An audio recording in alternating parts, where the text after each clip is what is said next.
This is Overtime with Chris Dewar, only on KHQA. Well, this is Saturday, June 25th, and you have entered this special edition of Overtime on this, the most nerve-wracking, exhausting, and ultimately exhilarating Saturday on the KHQA sports calendar. That can only mean it's do-or-die bowl time once again. Our 7th annual All-Star Football Contest pairing the best grid stars of Northeast Missouri and Southeast Iowa against the finest seniors from the land of Lincoln. And the cynical among you would also argue a date guaranteed to bring torrential downpours, which, true to form, it did. But after pushing back the start time, then pushing it forward, then pushing it back again, once the nasty stuff cleared out of here around 12:45, we got everything we bargained for in a football game, hits, highlights, and good old-fashioned turf warfare. Last year, for the first time in the East-West format, the Illinois kids claimed victory. The quest for back-to-back wins, however, ended up bogging down in the artistic masterpiece for defensive devotees. Here's Joe Morano with your first half breakdown. High School, number 8, Dan. Once the now annual do-or-die bowl weather delay kicked in, the 7th edition of the game was able to get underway. A loaded arsenal of East offensive weapons took to the field against a bevy of West defensive heavy hitters. Wet grass and a slick ball would make for a difficult offensive showcase in the first half, though, as the first play from scrimmage is a pass that squirts out of Michael Tonry's hands. On second down, the West defense comes to life as Caleb Gessling and Damon Hemmerling wrap up Nick Lonergan for the loss. A punt is later forced as Alex O'Loughlin comes up big, breaking up the pass and helping the West out by giving them the ball for the first time. The power offense of the West side would be shown off immediately as South Shelby's Jordan Thompson is able to rumble for a big gain into East territory. But any threat of scoring would soon be extinguished by virtue of the future Western Illinois star Eddie Holzschlag, whose crushing sack of Skylar Jamison puts the West in a 4th and long situation. Trotting out the field goal team, a Matt Brown field goal attempt would be blocked, setting the table for a potential East run. However, a setback immediately occurs as trouble with the snap gives Brookfield's Byron Clayton the opportunity he needs to wrap up Kramer Barnes for a loss of 3. On 3rd and long, the East utilized the weapon Nate Graham has become so accustomed to at Jacksonville route by getting Michael Tonry the ball and having him do the rest. A 29-yard gain leads to a first down for Illinois. Tonry would take the East into enemy territory later by shaking 3 defenders, staying on his feet, and picking up another first down with more of amazing footwork that he's highlighted the Tri-States with over the years. But the empowering line of the West strikes again as Stephen Phillips forces a fumble that's quickly recovered by Ethan Decker, continuing this scoreless defensive battle. I thought my hit and a couple other guys' hit kind of set the momentum for our defense, and, I just kind of pushed us through the first half and stopped them. Yet it would be Eddie Holzschlag to the rescue, picking up his 2nd sack of the game shortly thereafter, forcing a 3rd and 19 for the West offense. It was a great experience. First play, probably about the first play I got a sack. It was a great experience with Schmudlocks and all those Illini West kids in the back with me. Later, after a forced punt, it would be state champion Zane Schmudlock's turn to play signal caller. The weapon, likely candidate, Tonry once more, who picks up a good yardage on the short pass. Reigning KHQA Player of the Year, Sir Whitaker, would have a short stint in this game because of the hit and awkward landing he took on the screen pass from Zane that occurs right here. So on 4th and 2, it would be another backfield weapon, this time Daniel Wyman, who picks up a fresh set of downs for his squad. After coming up empty 3 downs later, though, 4th and long stood between the West and getting the ball back. And despite completing a pass to Tonry, the forced fumble and subsequent recovery by Alex O'Loughlin helps give Missouri another chance. With under a minute to play, it would be Eddie Holzschlag once more with a big wrap-up to end the first quarter of Do-or-Die Bowl 7 in a scoreless drought. After a 3-and-out series, Brown County's Jacob Wilson's punt return takes Illinois into good field position, and then after some defensive stands, it would be 3rd and 13 for Nick Lonergan. However, the 4th lethal back of the East and Bradley Dinsmore would be used, who takes the quick dump pass and turns it into a 31-yard gain, putting a team into the red zone for the first time on Saturday afternoon.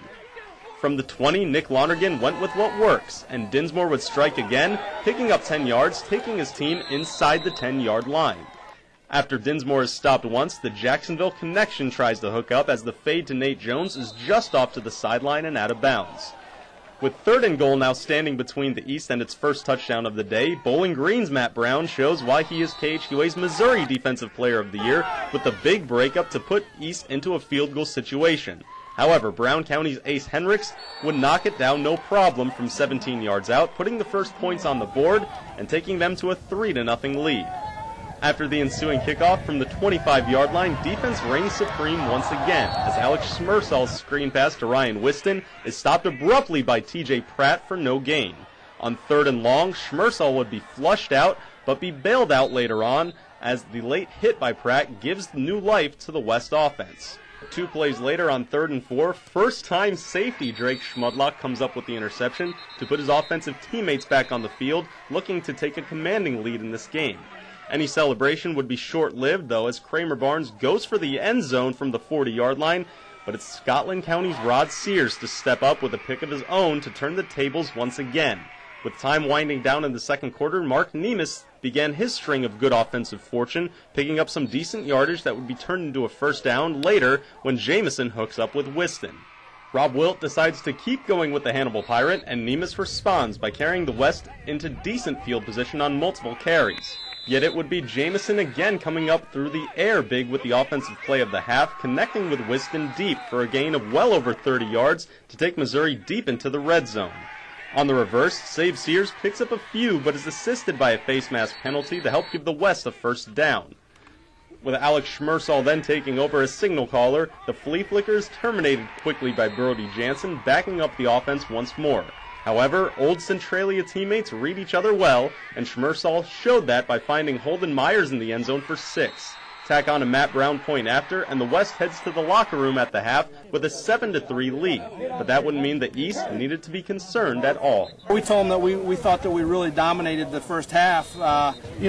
We were driving the ball, but when we tried to take our shots, it just didn't work out and led to a couple turnovers in the first half. I said, just believe in what we're doing. We're going to wear them down, and we're going to get our opportunities. I mean, everyone stayed confident. Our offense is based around scoring points, so it's all about staying positive, not getting down, and just trusting our teammates to make the play. Well, when armed with a game-changing running back, a huge offensive line, and a lead, there are a few coaches tougher to beat than all-star West skipper Rob Wilt. And thanks to that late first-half touchdown, the Missouri boys seem to have all the momentum headed into the final 24 minutes of Do-or-Die Bowl 7. How would it play out? Hey, this is proof positive that Eddie Holschlag can actually be kind to quarterbacks. Give Skylar Jamison a smile going into the second half. And the West would receive the second half kickoff, nursing that 7-3 lead. Rob Wilt fell right back into character. Killing clock style, Shelby style, giving it right here to Mark Nemes, who picks up 7 yards. Mr. Nemes, how about some more of him? 13 yards going the other direction. Nemes machine-like in the first half. And then it saves Sears getting back into the act. The Scotland County speedster about to do some work right here off the screen pass. Hooking up with Skylar Jamison, picks up a quick 9 hard yards right there. And then how about 8 more on the counterpunch? Who's going to get it? How about Mark Nemes again, just working his way and weaving his way through potential tacklers. But just as the West had seemed to seize momentum, Cody Shilson comes up right here and squelches that drive, crushing Justin Alderton on the 4th and short. And after a 3-and-out by the East, Ryan Bencomo tries to heat the West offense up again, this time his only catch of the day for the Clopton-Ellsbury speedster. He's going to take it on the outside, pick up some nice yardage at that point. But Justin Alderton would get swarmed under here. Coming up, it is Caleb Bell, Jacob Wilson, and a host of guys from the East. That forces a punt at that point. Nick Lonergan's turn to take over at quarterback, his next rotation, his shortest and best of the day. His first completion to Mitch Merrill, who had a phenomenal day, moving to wide receiver for the first time. That's a nice catch. This is sweeter. It is going to be the Jacksonville connection, crimson to crimson, as Nick Lonergan finds Nate Jones spinning around his defender and into the end zone for a 55-yard touchdown. Biggest play of the day to that point. You will watch it again. Look in slow motion as Nate Jones just does absolutely wonderful work to go up, get the ball uncontested, and take it into the end zone to put his team up 10-7 after the conversion by Ace Hendricks there.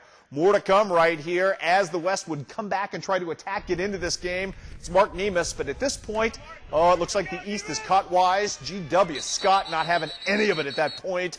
How about the punt at this point? Jacob Wilson setting a tone. This may be one of the best hits of the day as Wilson, the punt returner, is going to deliver the blow, and absolutely a truck, a would-be tackler at that point. Kind of sets a nice tone. The West tries to get the ball back, though, right here. Ethan Decker, the monster, headed his way to Highland Community College next year with a nice tackle behind the line of scrimmage. However, Kramer Barnes going to step in right here, complete 3 wonderful passes in a row. The first, all this to Quincy High guys. Only in the Do or Die Bowl does Quincy Notre Dame and Quincy High School work together in perfect harmony.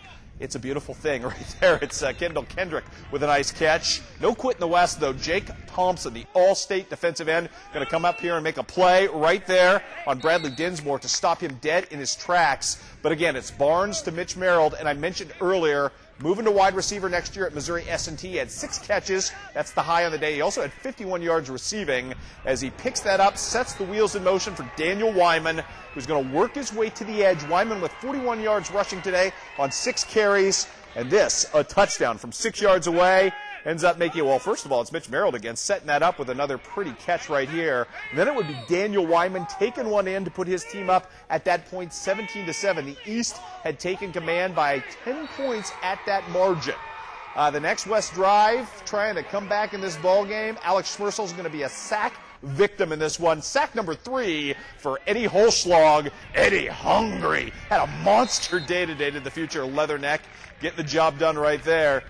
You know what, though? Schmerzel not to be abated in this game. Going to come back on 3rd and long after that sack and find Holden Myers. This is just a pretty setup. Schmerzel can run. Future Arizona State Division I wrestler hooks up with his teammate from Centralia, Holden Myers, who gets nice yardage right here down the sidelines and traipsing his way deep into opposing territory. However, the attempt to score and get back in this game is going to be snuffed out on a sack right here. Combined sack by Brody Jansen and Chip Holschlag again. Notre Dame, Quincy High working together. Nice rarity. Late 4th quarter, Zane Schmudlock's turn to go to work. He's going to go for the kill shot right here to Nate Jones, your player of the day, who had over 100 yards receiving, 104 to be exact on the nice catch right there. Sets up Daniel Wyman, about to go in, make it 24-7 at that point. With just 2 minutes left in the ball game, you're thinking it's over. Well, you know what? The West would show some signs of life. Very first play after the ensuing kickoff, Skylar Jamison going to go to the air off the play action fake, and running wide open is Sabe Sears. This probably could have been a touchdown, but Sabe is going to get caught from behind right there by Drake Schmudlock, who saves the touchdown at least temporarily. With 50 seconds left, Mark Nemus takes in the touchdown to make it 24-14, but that would be as close as it would get. The onside kick would be recovered right here by Chip Holschlag, and the East goes on to win today by the final count of 24-14, which brings us, coincidentally enough, to our weekly It's a Good Call segment, sponsored by Symmetry Wireless, where we highlight either the week's most intelligent play or play call, and at the end of the month, you vote for the best of the lot online at connecttristates.com, and by voting, you yourself become eligible for a prize package from Symmetry Wireless.